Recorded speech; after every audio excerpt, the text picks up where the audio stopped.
After no 30 April, Your Honor, may nagpunta sa akin sa bahay. Ito po ay inaayos ako. Allegedly, by the camp of a certain James Kumar and Lisa Marcos through a common friend named Eric Santiago alias Picoy. Ang pagkakaalam ko po dito, taga-Napolcom po ito. At ang kapatid po nito, isang PIDEA Drug Enforcement Officer. Nakuha po sa bahay ng CCTV yung kanyang, kasi naka-video call po eh. At ako, ayon, di umano, ito si James Kumar, interesado sa akin at naging subject ng kanilang three-way conversation na ako wag nang magsalita. Ngayon, nagkaroon pa ng mga series of communication. Kahit ano ang hilingin ko, wag na akong tumuloy dito sa hearing na ito ngayong May 7. Kung hindi ka tumuloy, papahuli rin kita. Yes, Your Honor, alam ko naman po. Kung hindi ka Nagpiro pa nga ako, Your Honor. Ang gusto ko, loto. Walang problema. Yan ang inaantay. Yan ang inaantay ni Lam. Your Honor, kuha po yan. Yung conversation na yan. Sandali, bagong revelation yan. Yes, Sir Honor. Nung atreta na after ng hearing natin dito sa Senado, May 1, may nagpunta po sa akin.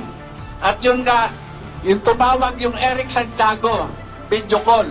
Kaya nga, sabi ko, teka muna, hindi ako nagano doon sa video call.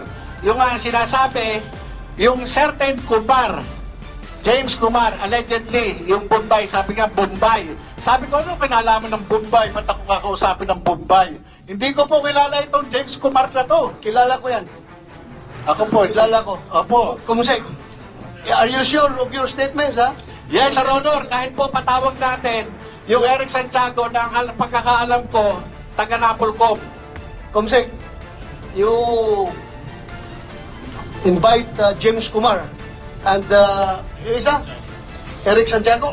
Opo. Tsaka yung isa pa raw kausap, allegedly, ito po, allegedly si Lisa Marcos, ito po yung Lam. Sandali, siguro ka allegedly. Sino ang nakausap? Kasi po, yung Eric Santiago po ang nagsasabi. Sinabihan ka?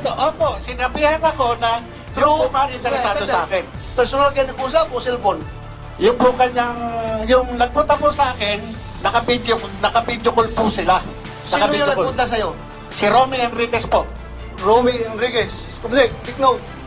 Pumunta sa'yo, naka-video call. Yes, Your Honor. Pinadinig niya sa akin. Sinong nagsalita doon sa video call? Yung po si Eric Santiago. Anong sabi ni Eric Santiago? Ayun, interesado raw sa akin si James Kumar. Ang gusto pa nga, Your Honor, kausapin ako kung saan ko gusto sa labas. Ang sabi ko naman, hindi, dito na lang sa bahay, dito ako kakausapin. Ngayon, bumalik sa kanya ng usap, itong si Picoyo, si Eric Santiago, at sinabi, teka muna, baka raw purtad ng CCTV yung bahay doon. Mahirap. So, na-cover ng CCTV mo yung pagpasok ni yung nagdala ng cellphone, nakakausapin ka? Yes, sir. Nandun. Andun sa... Nakuha po, nandun kami sa dining eh. Sa dining po namin, meron po CCTV doon. Kaya capture po. Palalim ng palalim ito yung investigation na ito. Ang dami ng tao na involved.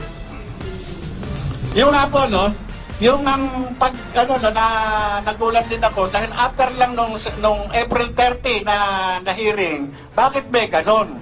Sabi ko, kung ito, So this happened after the hearing? after First po, hearing natin. May 1, bago po ako interviewin ng, ano bang radio station to? Bali, ang interview ko noon, 11:30. So dumating ito, mga 10 past 10 o 10:25 o 10:30. Ganun po eh. So therefore, nakausap po si James Kumar. Hindi po, yun lang yung nagsasabi na ang interesado sa akin, yung James Kumar at ito yung ako yung naging pag-uusap nila nung nag-uusap sila na three-way. Sino Three-way. yung three-way? Nag-usap ng three-way? James Kumar, tapos yung isa pa na yung parang Lisa na yun po yung So anong pinarating sa'yo? yung nga po, wag nang magsalita. Para wag na siya magsalita. Kasi ang mangyayari dyan, papatayin yan. Kaya padre, sabi nga ganun nung kaibigan ko, hindi natin maano kung anong desisyon niya. Kasi yan, nagulat din. Nagulat. Nagulat siya dun sa nangyari. Lumabas yung trabaho na yan eh.